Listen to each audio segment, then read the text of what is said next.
Your web server is acting up. You do not want to log in, get a prompt, run one command, log out, then repeat that across 10 machines. You want one question answered. Is nginx active on web 1? SSH can do that directly. Run the command, bring the output home, and make your local scrubber succeed or fail based on the remote result.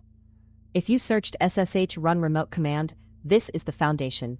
One-shot SSH commands, coded correctly, with exit codes you can trust. A one-shot SSH command means you put the remote command after the hostname. Instead of starting an interactive login shell, OpenSSH connects, authenticates, asks the remote side to run that command, then closes the session. This exists because administration is mostly small, repeatable checks and changes. Read a file, restart a service, ask systemd for state, run a backup script, collect a version number. The big deal is not typing fewer keys. The big deal is that the local SSH process behaves like the remote command. Output comes back, the status comes back. That makes SSH the base layer for safe automation. There are two parsers in this story. First, your local shell parses the command you typed. It removes quotes, expands local variables, expands command substitutions, and decides where arguments begin and end. Then SSH sends the remote command string to the server. On the server, the user's login shell runs that string with its normal shell parsing rules. When the remote process exits, the SSH server sends that status back, and your local SSH client exits with the same status. That is why the local $? After SSH is the remote exit code, assuming SSH itself connected and ran the command. Transport or authentication failures are different. They commonly return 255. First line, SSH to the host named web, and run hostname there. No prompt, no interactive session. Second line, ask systemd on web whether nginx is active. Systemctl is active, prints a word, usually active, inactive, failed, or unknown, and it exits 0 only for active. Third line, echo the local shell's last exit status. Right after SSH, that is the remote command status if the connection succeeded. The last two-line command is the classic automation shape. Run the remote check. If its exit status is 0, print OK locally. Otherwise print down locally. Be careful. Down here also includes SSH connection failure, so real monitoring should separate service failure from reachability failure.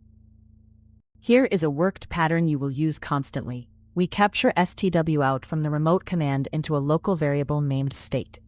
The command inside the parentheses runs on web, but the variable exists locally after SSH exits.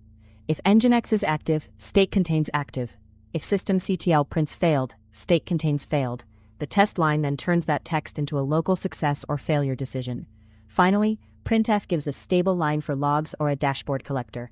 Notice what we did not do. We did not parse an interactive prompt, and we did not screen scrape a login banner. We ran one command and used its output and status deliberately. Most mistakes are quoting mistakes. If you run SSH web double-quoted echo $user, your local shell expands user before SSH connects. The remote machine never gets a chance. Use single quotes around the remote command when you want $signs, pipes, semicolons, and globs interpreted remotely. Use double quotes locally only when you intentionally want a local value inserted. Second, remember stdout and stderr both come back to your terminal. Command substitution captures stdout by default. Stderr still appears unless you handle it separately.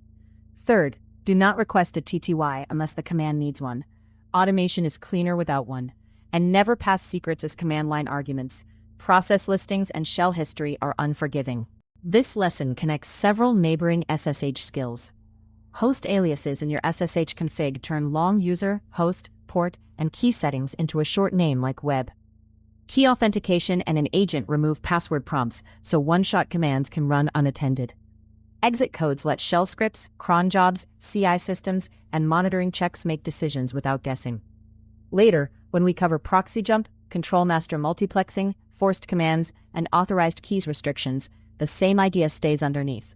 Connect securely, run a specific remote action, return output and status, and leave a useful audit trail on both ends. 5-minute practice on a system you own. If your workstation runs an SSH server, use localhost. If not, use a lab VM or a host alias you control. First, run hostname remotely, and confirm it prints once, then exits. Second, run false and immediately echo $? You should see 1, because the remote command failed on purpose. Third, capture a tiny stdout value into a local variable and print it. Last, run ls against a path that does not exist.